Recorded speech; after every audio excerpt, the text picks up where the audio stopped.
YouTube friends, what is going on? David Lee here. We are back with a brand new video. Today I am reviewing the Aputure Infinibar, specifically the PB3. PB3 is a 1 foot tube light, I guess you want to call it. Not in the traditional sense of tube lights that are circular or spherical. The new Infinibars, I would consider them as more of a practical tube light. Traditionally with tube lights, if you are going to put them in an actual shot or an actual scene, a lot of times they have to be pretty out of focus in order for you not to tell that it's a film light. And that is where the PB line or the Infinibar line really shines in.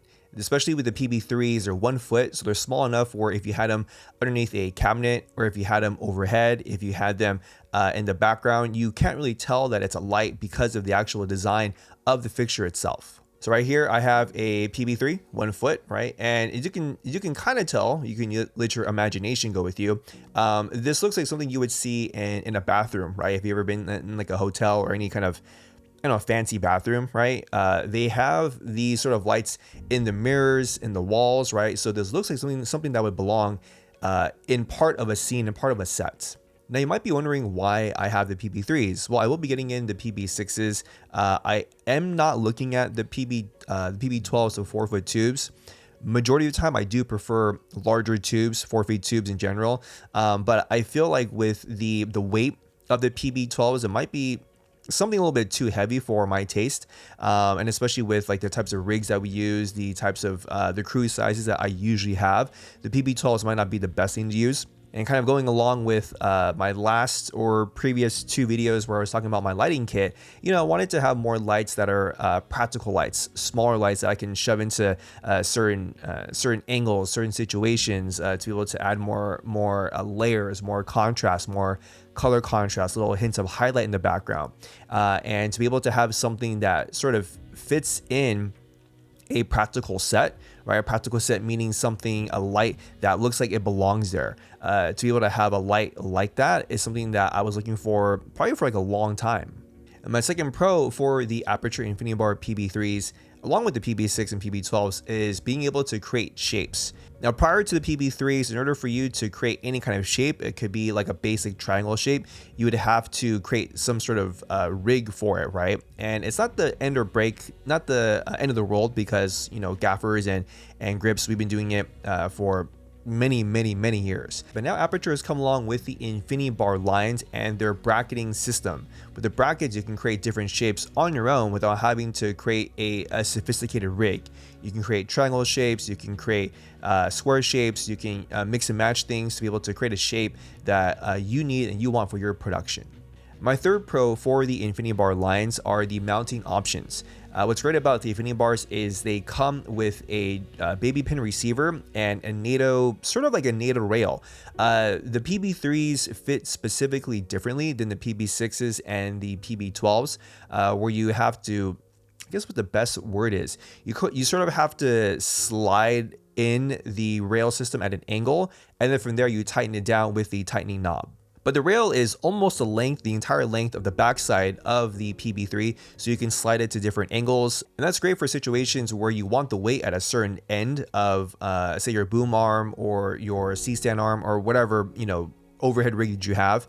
You can slide it at a position where it's going to be the most productive for you. Now, on top of that, say if you don't want or you can't use the baby pin NATO rail system, there are 2 /20s at each end of the PB3 bar.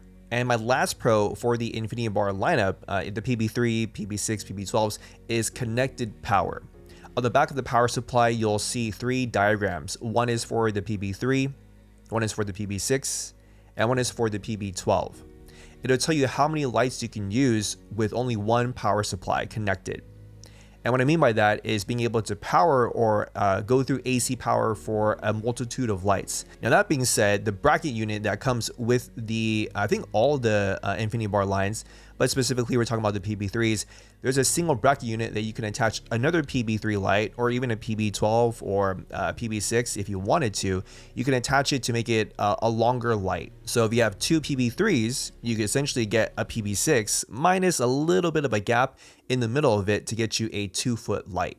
That's great because say you're in a studio environment or you're on set and you know that you need to have this array of light working for 8-10 hours. The battery isn't going to last 8 to 10 hours. It's only going to last for a certain amount of time. So that being said, it's really nice that you only need to have one power supply if you have up to 4 PB3s to power the whole thing for the entire day. Now moving on to my first con, which kind of correlates to the power options as well as like the power output for the PB3s, is the duration intensity. If you've ever used a stereo Titan tubes before, one of the best features that I really like about the Titan tubes is the duration intensity. So you can set a Titan tube to 6 hours, 4 hours, 8 hours, 10 hours, 12 hours. I think it goes up to 12 hours, but for sure 10 hours. You can set it and the light will automatically dim itself to the percentage based upon the duration that you set. So you can still be at like 100% of the light just at 10 hours. So obviously you're not getting 100% of the light, say if you were at just 1 hour or 2 hours, but the light will still last and it'll still give you enough intensity to last 8 hours, 10 hours. With the Infinibars, they do have the same feature where you have a duration intensity, but it works differently. So if you're in the runtime menu, you have standard, you have 2 hours, you have 4 hours, you have 6 hours, you have 8 hours. At standard runtime, you can go from 0% all the way to 100%. At 2 hours, the maximum output for the light will be restricted to 78%. At 4 hours, the maximum intensity for the light will be restricted to 28%. At 6 hours, the maximum intensity you get is restricted to 11%. And at 8 hours, the maximum runtime is restricted to 3%. Now, not necessarily the best things to have, you know, it is an option, but I feel like if you're going to be using a light, you sort of already know how much runtime you're going to get. At 100% with the Infinibar fully charged, you're going to get over 2 hours of runtime, specifically probably just right over 2 hours, right? Nothing like crazy like 3 or 4 hours at 100%. Personally, I don't find myself using the runtime setting much because I want to be able to control the full intensity of the light. There's always going to be different factors, and I'd rather have the light to be able to go full intensity all the way to say 5%, 20%, 30% and not be restricted. And to go along with that, my second con for the Infinibars is I believe Aputure is really pushing to make this a light that you need to purchase an entire kit for.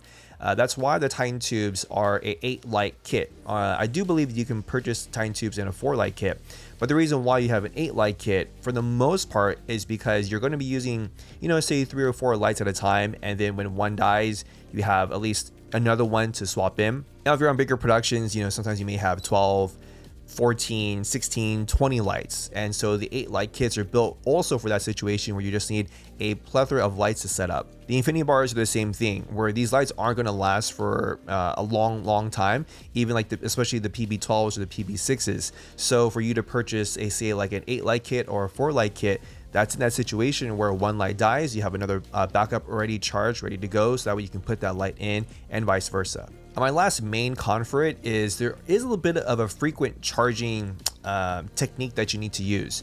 If you leave the light in its case, or if you just turn it off, the battery does die. Not necessarily fast, but if you leave it uncharged, unplugged for about 3-4 days, you might come back to the light, turn it on, and realize that it's at 72% for some reason. Whereas other lights that I have, tube lights, they don't do the same thing. Where I can leave them uncharged for a week, 2 weeks, and they'll still be about like 90%.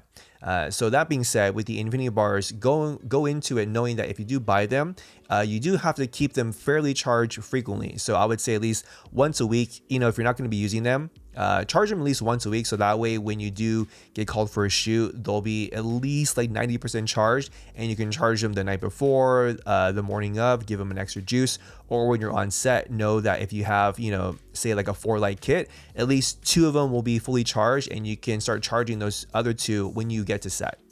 Other than that, some honorable mentions for the Infinibars. Obviously, there is Sidus Link, there is Bluetooth connection, so you do have that. There is a overheat protection mechanism in the light, which isn't necessarily like a good, I don't know if it's a good thing. It's probably a good thing to have, but it also kind of it lets you know that this light may tend to overheat. I haven't had them long enough or used them in a situation in adverse environments where they have shut off, but there is that setting if you want to be able to, I guess, just have more peace of mind.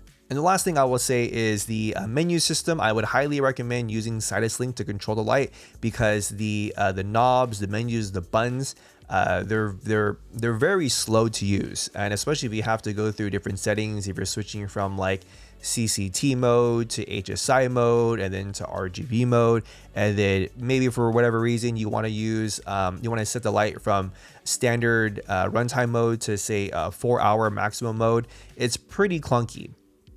Sidus Link will get you all the options to be able to control the light, minus those certain settings such as the overheat protection and the standard runtime.